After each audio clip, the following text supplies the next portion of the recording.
A Marine private collapses in the coral dust, not from enemy fire, but from heat stroke. The temperature is 115 degrees, and there's no shade anywhere on this godforsaken island. He's the third man in his squad to go down from heat in the last hour. The ones still standing are barely functioning. Their canteens ran dry hours ago. Every breath feels like inhaling fire. Then, Japanese machine guns open up from caves the Marines didn't even know existed. Men start falling, this time from bullets. The private who collapsed from heat is now taking cover in a shell hole filled with water so polluted it's literally toxic, but he's so thirsty he considers drinking it anyway. This is Peleliu in September 1944, and the Marines who landed here expecting a 3-day battle are about to spend 2 months in conditions so hellish that survivors would call it the worst fight of the Pacific War. This is the story of why Peleliu became known as the Island of No Return, and why this battle that was supposed to be easy became a nightmare that broke men in ways even Iwo Jima and Okinawa didn't. Let's start with why the Marines were even assaulting Peleliu, because the strategic justification for this battle has been questioned ever since.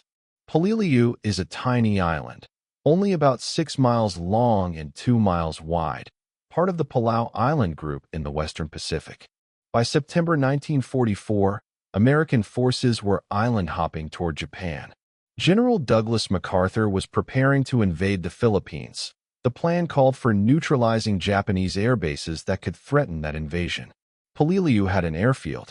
Military planners decided it needed to be captured.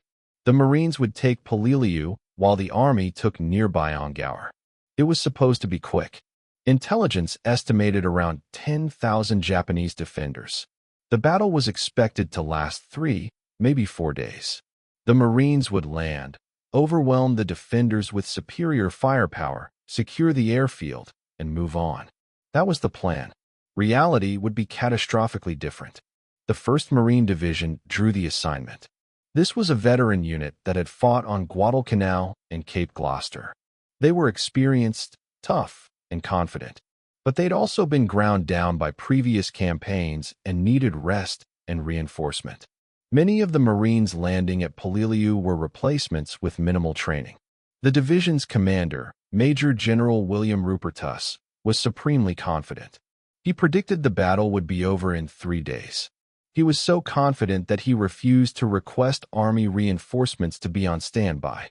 This overconfidence would cost thousands of American lives. The intelligence was wrong. The estimates were incorrect. Everything about the planning was based on assumptions that bore no relation to the reality the Marines were about to encounter. The Japanese commander on Peleliu was Colonel Kunio Nakagawa, and he was no fool. He understood that Japanese tactics used earlier in the war, banzai charges and beach defenses, had failed catastrophically against American firepower. So he developed a new defensive strategy specifically for Peleliu. Instead of trying to stop the Americans at the beach, he'd let them land. Instead of wasting men in suicidal charges, he'd fight from prepared positions. Nakagawa had months to prepare, and he used that time to turn Peleliu into the most sophisticated defensive position the Marines had yet encountered. The island's terrain helped him enormously. The northern part of Peleliu was dominated by a coral ridge system, which the Marines would name the Ymerbergal Ridges, later called Bloody Nose Ridge. This wasn't just a ridge. It was a nightmare of jagged coral peaks, caves, and tunnels. The coral was so hard that explosions barely affected it. Nakagawa's men had used the months before the invasion to tunnel through this coral, creating an interconnected network of caves, bunkers, and fighting positions. They had hundreds of caves, some large enough to hold artillery pieces. They had tunnels connecting positions so defenders could move without being seen. They had everything pre-registered for artillery and mortar fire. Every approach was covered by interlocking fields of fire. It was a fortress in the most literal sense, and the Marines were about to assault it. September 15, 1944, D-Day for Peleliu. The pre-invasion bombardment was massive. Navy ships pounded the island for days. Aircraft bombed and strafed. The amount of explosives dropped on this tiny island was staggering. Observers watching from ships thought nothing could have survived. The Marines loading into their Amtraks and landing craft were confident. After that bombardment, how much resistance could be left? They were about to find out. At 8:32 a.m., the first wave hit the beaches. For a few minutes, it seemed almost easy. The Marines got ashore and started moving inland. Then all hell broke loose. Japanese artillery and mortars that had been silent during the bombardment, hidden in caves that the naval guns couldn't touch, opened fire. The beaches became killing zones. Shells started landing among the Marines with devastating accuracy because every inch of those beaches had been pre-registered. Amtraks were hit and exploded. Marines who'd just landed were cut down by machine gun fire from positions the bombardment hadn't touched. The heat was already unbearable, and men were taking casualties before they'd advanced 100 yards. The first Marines to reach the airfield found it was just as heavily defended as the beaches. Every building, every crater, every piece of debris had a Japanese soldier defending it. The three-day battle was already falling apart on the first day. The heat is worth dwelling on because it wasn't just uncomfortable. It was a weapon as deadly as Japanese bullets. Peleliu in September is one of the hottest places on Earth.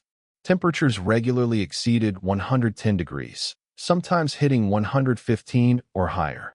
There was no shade, no breeze. The sun beat down on white coral that reflected heat up. The Marines were wearing utilities, carrying heavy equipment, fighting in conditions that would incapacitate people just from the heat alone. Water was the most precious commodity on Peleliu, and there wasn't enough. Never enough. Men were going through their canteens in hours. Water resupply couldn't keep pace with demand. Marines were suffering heat exhaustion and heat stroke in massive numbers. Some units lost more men to heat than to enemy action in the first days. The water situation got worse because much of the water on Peleliu was contaminated. Shell craters filled with water that looked drinkable but was actually polluted with decomposing bodies, chemicals, and human waste. Desperate Marines drank it anyway and got dysentery and other diseases. The combination of heat, lack of water, and disease created a medical crisis. Corpsmen were overwhelmed. Men were literally dying of thirst while fighting for their lives. Some Marines went days without adequate water. The few wells on the island that had drinkable water became priority targets for both sides. Control of water sources was sometimes more important than control of tactical positions. The fighting in the first days focused on securing the airfield and the southern part of the island. The Marines pushed forward through brutal resistance. Every advance cost lives. Every position had to be taken by assault. The Japanese weren't retreating. They were fighting from prepared positions until they were killed. When a position was overrun, defenders would retreat through tunnels to another position and resume fighting. The Marines would clear a building or a bunker only to start taking fire from the same position an hour later because Japanese soldiers had returned through tunnels. This was maddening and exhausting. You could never be sure a position was actually cleared. The entire island was a death trap. By the end of the first day, it was clear this wasn't going to be a three-day battle. The Marines held the airfield, but at a terrible cost. The beaches were still under artillery fire. Casualties were mounting.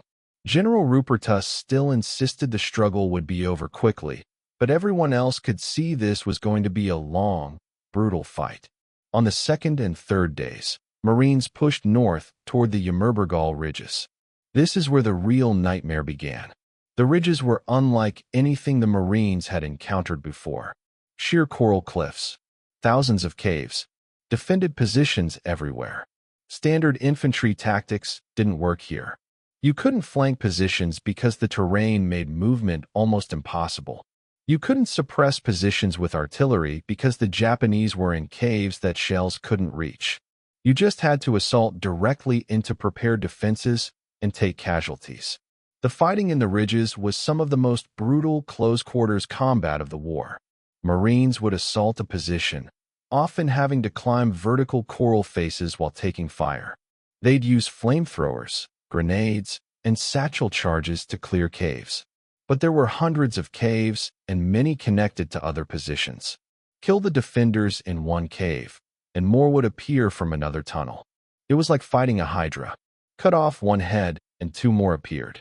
The Marines started calling the ridge Bloody Nose Ridge because that's what it was.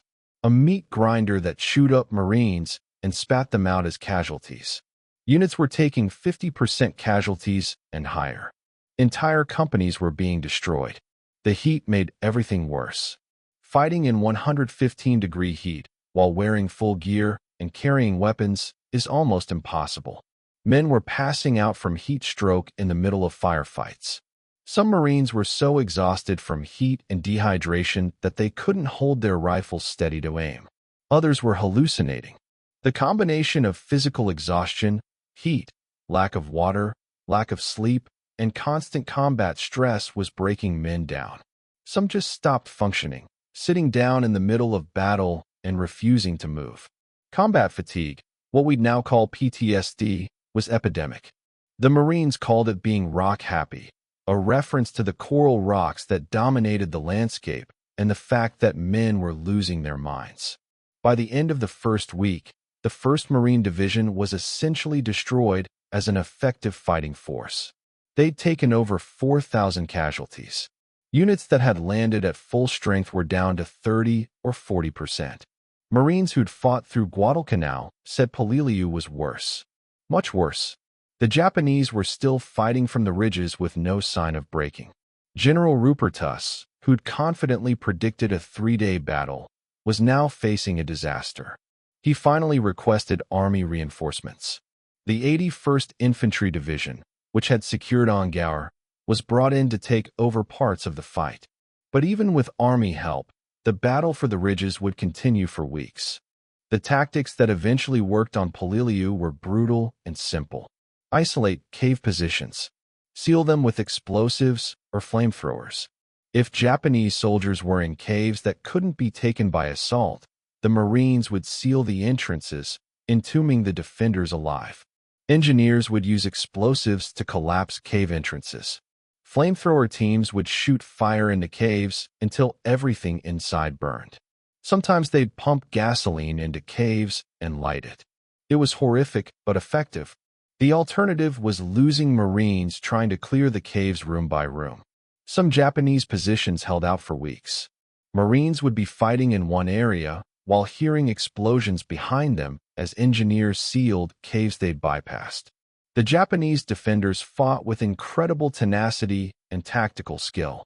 They used the terrain perfectly. They conserved ammunition and picked their shots. They refused to be drawn into fights they couldn't win.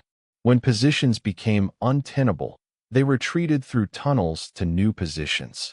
Nakagawa's defensive plan was working. He couldn't win the battle, but he was making the Americans pay such a high price that the victory was questionable. American casualties kept mounting. By late September, over 6,000 casualties. The 1st Marine Division was pulled off the line, too broken to continue.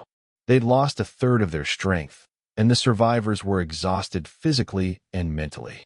The Army's 81st Infantry Division took over the main assault on the ridges. They continued the brutal work of clearing caves and positions one by one. The fighting continued through October and into November. The island was officially declared secure on November 27th, but Japanese defenders continued fighting from caves for months after. Some held out until the end of the war. The battle that was supposed to last 3 days lasted 2.5 months. American casualties totaled over 9,600, including 1,800 killed. Japanese casualties were over 10,000, with almost all defenders killed. The 1st Marine Division was so damaged that it had to be completely rebuilt and wasn't combat ready again until the Okinawa campaign. The strategic value of capturing Polilliu has been debated ever since. The airfield that was the justification for the assault turned out not to be necessary for the Philippines invasion. MacArthur's forces successfully invaded the Philippines without needing Polilliu. The island's capture didn't significantly affect the course of the war. In hindsight, the invasion of Polilliu was probably unnecessary. Nearly 10,000 American casualties for an island that didn't need to be taken. This makes the sacrifice of the men who fought there even more tragic. They suffered through one of the worst battles of the Pacific War for objectives that turned out not to matter. That knowledge made veterans of Peleliu bitter about their experience. The conditions on Peleliu created a particular kind of hell that affected survivors for the rest of their lives. The heat, the thirst, the endless days of fighting in the coral ridges, watching friends die for a few yards of worthless ground. It broke something in men that never quite healed. Eugene Sledge, who wrote one of the most famous memoirs of the Pacific War called With the Old Breed, fought on Peleliu and described it as the worst combat experience of his life, worse even than Okinawa. He wrote about the dehumanization, the way men became numb to death, the casual brutality that became normal. He described Marines urinating on Japanese corpses and looting gold teeth from dead enemy soldiers, behavior that would have shocked them before Peleliu, but became routine. The psychological damage from Peleliu was severe and long-lasting. Many Marines who fought there suffered what we now recognize as severe PTSD. They had nightmares for decades. They couldn't talk about their experiences. Some drank to cope with memories. Others just shut down emotionally. The trauma of Peleliu shaped their entire lives. And many felt their sacrifice had been wasted when they learned the island hadn't been strategically necessary. Imagine surviving hell only to discover you didn't need to be there at all. That knowledge added another layer of pain to already terrible memories. The battle did teach important lessons that influenced later operations. The Japanese defensive tactics used at Peleliu, fighting from caves and tunnels, would be seen again at Iwo Jima and Okinawa. American forces developed better tactics for dealing with these defenses, partly due to the experience gained at Peleliu. The flamethrower and demolition teams became essential. Artillery and naval gunfire alone couldn't defeat determined defenders in fortified positions. Infantry had to go in and root them out yard by yard. These lessons were bought with Marine and Army blood on Peleliu, but they saved lives in later battles. That's small comfort to the men who died there, but it's something. Peleliu also demonstrated the importance of accurate intelligence and realistic planning. The intelligence failures that led to underestimating Japanese strength and defensive capabilities were inexcusable. General Rupertus's overconfidence and refusal to request backup earlier cost lives. The lesson was clear: respect your enemy, trust your intelligence, but verify it, and always have reserves ready. These seem like obvious principles, but they were violated at Peleliu with terrible consequences. The military is supposed to learn from mistakes so they're not repeated. The question is whether lessons from Peleliu were truly learned or similar mistakes happened again in later conflicts. The physical island of Peleliu is peaceful today. The war damage has been reclaimed by the jungle. The coral ridges that cost so many lives are now quiet. There are memorials and rusted equipment left as reminders of the past. Japanese and American veterans visited in later years for reconciliation ceremonies. Some of the former enemies shook hands and found a measure of closure. But the ghosts of Peleliu remain for those who fought there and for the families of those who died. The island may be at peace, but the memories of what happened there echo through generations. For modern audiences trying to understand what Peleliu was like, imagine the worst conditions you can think of for combat. Extreme heat that incapacitates. No water. Terrain that makes movement nearly impossible. An enemy that won't surrender and fights from positions you can barely find, let alone attack. Casualties are mounting every day. Friends are dying around you. No end in sight. You're exhausted, dehydrated, terrified, and you have to keep fighting because stopping means dying. That's Peleliu. That's why Marines called it the island of no return. Not because they didn't come back physically, though many didn't, but because part of them stayed on that coral island forever. The veterans of Peleliu formed a bond that lasted their entire lives. They'd been through something that only others who were there could understand. When they met decades later at reunions, they didn't have to explain. They knew. They shared memories that were too painful or too private to share with anyone else. These bonds, forged under the most conditions imaginable, were some of the strongest human connections that exist. That's one of the paradoxes of combat. It creates trauma that lasts forever, but also creates unbreakable bonds. The men of Peleliu had both. The nickname Island of No Return captured something essential about what Peleliu meant to those who fought there. You could leave the island physically, but you couldn't leave mentally. The memories, the trauma, the loss, they stayed with you.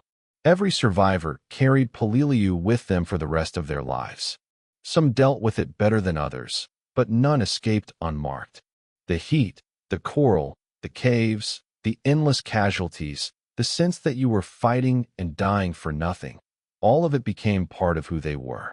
Peleliu defined them in ways even they didn't fully understand until years later, when they were still having nightmares about coral ridges and Japanese machine guns. If this account of one of the Pacific War's most brutal and unnecessary battles moved you, if it gave you appreciation for what Marines endured on an island most people have never heard of, hit that like button and subscribe to this channel. We're telling the stories that need to be said, the battles that broke men, but that they fought anyway because that was their duty. Thanks for watching, and remember, freedom isn't free. It's paid for on islands like Peleliu by men who gave everything.